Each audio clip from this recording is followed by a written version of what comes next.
Imagine waking up tomorrow and discovering that many of the decisions you believed were entirely your own, well, they weren't. Not completely.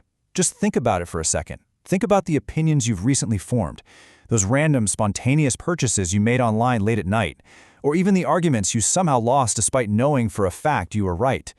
Or, relationships you stayed in way longer than you should have.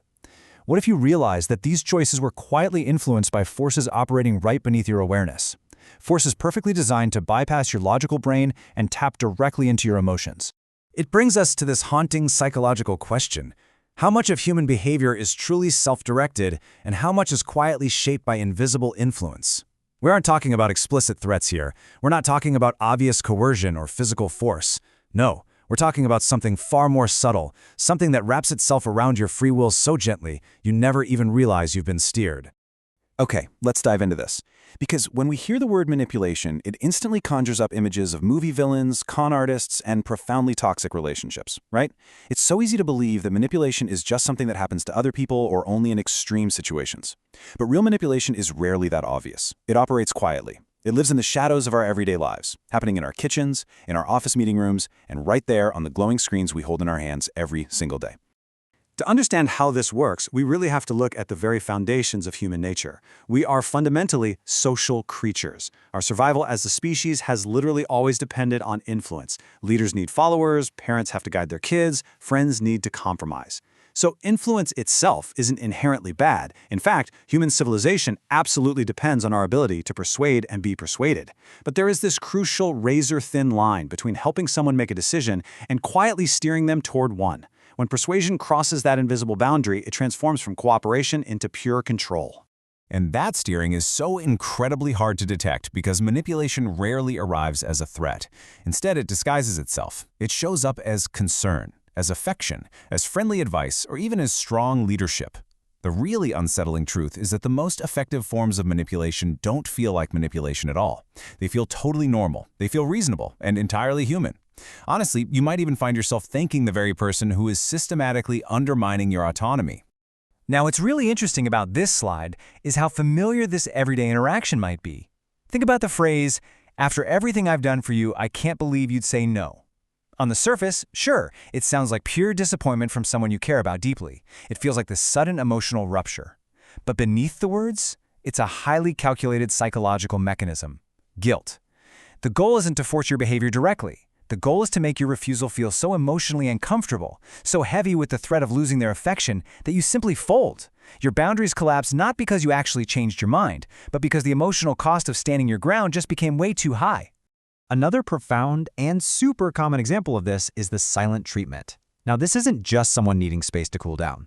Actually, scratch that. When it's used specifically to control someone, it is a highly methodical, emotionally abusive tactic. First, it weaponizes silence as a punishment.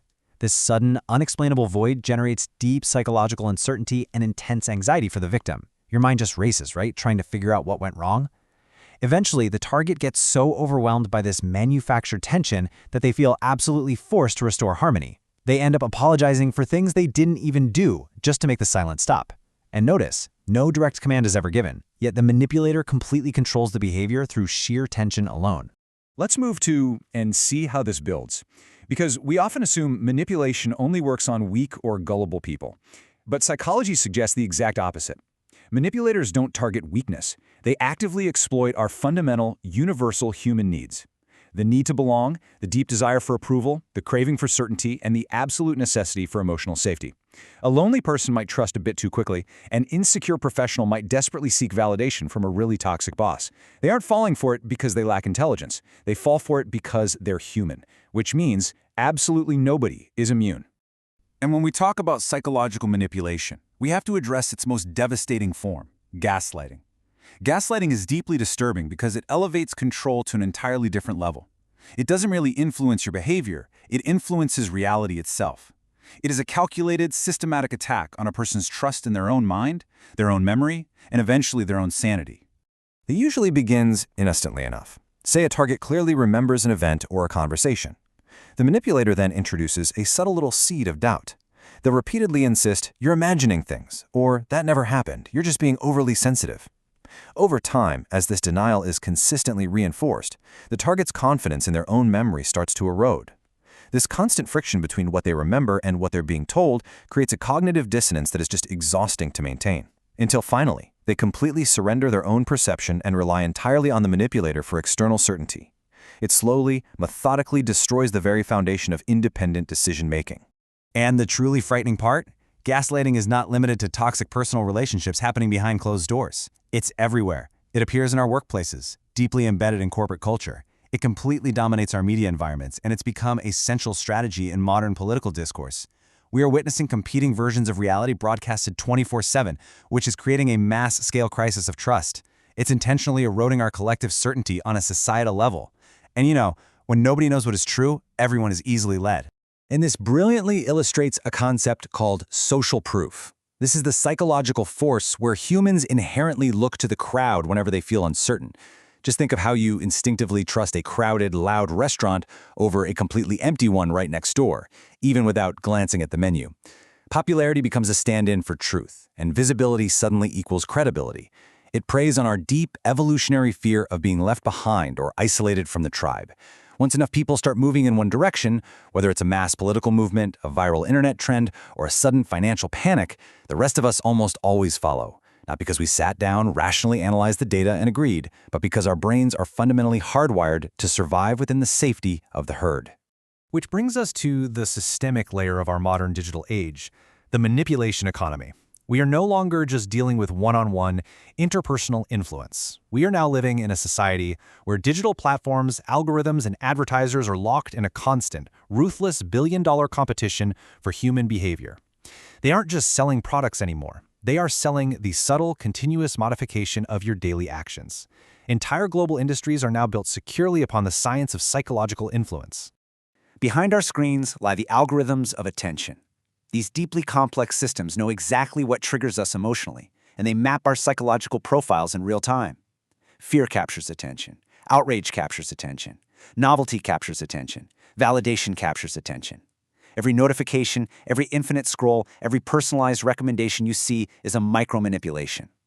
It is a constant, overwhelming barrage of invisible systems designed specifically to shape what we click, what we buy, who we vote for, and exactly how we feel every single minute of the day. So the crucial point is this defining contradiction of modern life. Never before have so many people believed they are acting completely independently while being entirely surrounded by systems perfectly designed to shape their behavior. We wake up, check our feeds, read the news, make our choices, and we're absolutely convinced that our free will is intact. We think we are completely in the driver's seat, while the road itself is shifting secretly beneath us, curving toward destinations chosen by someone else. Manipulation is a permanent shadow. It follows every relationship, every institution, and every culture. It isn't an anomaly. It's not just something that bad people do in isolated little incidents. Influence is an inescapable, fundamental feature of human social existence. As long as we are connected to one another, there will be a push and a pull, a constant negotiation of reality and behavior. But there is a light in all of this, because awareness changes everything. You see, the deepest challenge isn't eliminating manipulation completely. That's a futile goal, and honestly, probably impossible given our human nature. The real challenge is simply recognizing it. The exact moment hidden influence becomes visible to you, its power begins to critically weaken. The spell is broken. By seeing the invisible strings, by understanding the guilt trips, and recognizing the algorithms at play, you can finally choose whether or not you want to be pulled by them. You reclaim your agency.